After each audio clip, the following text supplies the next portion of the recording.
Didirikan tahun 2010, sebuah perusahaan HP asal Tiongkok berhasil mengubah image HP Cina yang dulunya dianggap buruk dan murahan menjadi HP yang berkualitas baik, namun tetap dengan harga yang terjangkau. Faktanya, walaupun kita mengenal Xiaomi ini memproduksi perangkat ponsel pintar, perusahaan ini tidak menamai dirinya sebagai perusahaan HP. Mereka lebih suka disebut sebagai perusahaan mobile internet.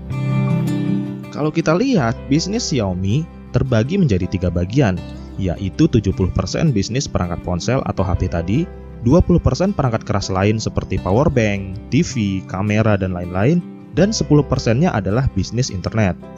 Cukup menjadi pertanyaan sih, bagaimana bisa bisnis yang hanya 10% diikrarkan sebagai fokus utama perusahaan dibandingkan 90% bisnis perangkat keras mereka, termasuk HP dan perangkat keras lain tadi? Coba kita ulas sama-sama. Kita akan menjawab dulu, kenapa ponsel Xiaomi itu murah. Alasan utama kenapa ponsel Xiaomi itu murah adalah karena margin keuntungan yang diambil dari perusahaan hanya maksimal sebesar 5% dari total biaya produksi perangkat keras mereka, termasuk produk HP. Angka ini cukup mengejutkan. Bagaimana bisa perusahaan sebesar Xiaomi hanya mengambil keuntungan yang bisa dibilang sangat-sangat kecil? Coba teman-teman bayangin, apabila biaya produksi HP Xiaomi sebesar 1 juta rupiah, maka Xiaomi hanya mengambil keuntungan sebesar 50.000 rupiah. Kecil banget bukan? Kok bisa begitu ya? Xiaomi ini ternyata termasuk perusahaan yang cerdas memangkas biaya produksi dengan tidak memasang iklan secara jor-joran dan mengedepankan penjualan online daripada penjualan offline. Mungkin banyak dari kita berasumsi, tentunya Xiaomi bermain pada kuantitas. Mereka mengambil untung yang sedikit, namun dengan kuantitas yang begitu besar. Anggapan ini sah-sah saja, dan tentu sama sekali tidak salah. Tetapi sebenarnya kalau kita telah lebih lanjut, cara Xiaomi membangun bisnisnya persis sama dengan apa yang dilakukan oleh Facebook ataupun Google. Simpelnya begini, mungkin teman-teman ada yang menyadari, Google. Jelaslah semua kita tahu siapa itu Google. Mereka memberikan layanan gratis kepada kita sebagai usernya. Mulai dari Google Mail, Google Maps, Google Drive, platform YouTube, blogger, dan lain-lain. Dan kenapa platform-platform ini diberikan secara cuma-cuma? Tentu ada syarat dan ketentuan yang berlaku, karena tidak ada istilahnya makan siang yang gratis. Strategi ini bertujuan agar jumlah penggunanya terus meningkat. Sebagai pengguna layanan, kita seakan dibuat terbiasa bekerja pada ekosistem Google. Kemudian, kita diharuskan untuk melihat berbagai macam iklan atau melakukan upgrade terhadap fasilitas-fasilitas premium tertentu. Dan inilah cara Google mencetak keuntungan yang sangat besar selama bertahun-tahun.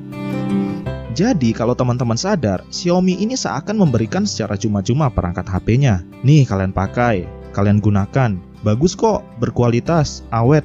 Untuk kemudian dengan tanda kutip, kita dipaksa untuk setiap saat melihat iklan ataupun menggunakan aplikasi-aplikasi yang berafiliasi dengan perusahaan. Apalagi di daratan Cina, aplikasi-aplikasi bawaan Android besutan Google memang sejak dulu tidak bisa digunakan di sana. Artinya, semakin murah harga HP Xiaomi, maka semakin banyak pengguna yang berlama-lama di sistem MIUI. Semakin banyak pengguna, berarti semakin banyak aplikasi dan iklan yang bisa diakses. Dan inilah yang Xiaomi maksud sebagai perusahaan mobile internet. Sekarang, pertanyaannya adalah, apakah cara ini berhasil? Menurut saya pribadi, cara ini cukup relatif ya. Memang betul, berdasarkan data market share global, Xiaomi dalam rentan waktu yang cukup singkat sudah mampu bersaing dengan merek-merek ternama dunia. Bahkan, telah mencapai 13% market share global pada kuartal 3 tahun 2020. Di mana angka ini melewati pencapaian Apple yang hanya berada di angka 11%.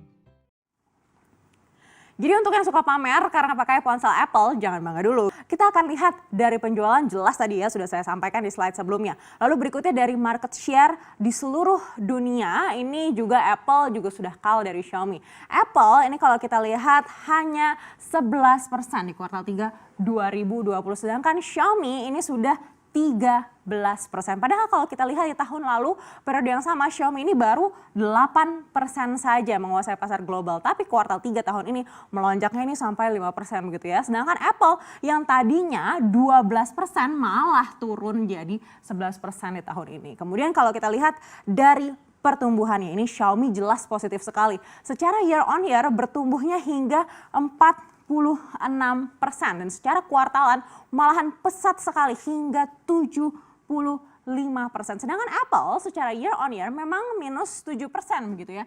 Tapi ini sudah lumayan juga kalau kita lihat secara kuartalan masih ada peningkatan hingga 11%.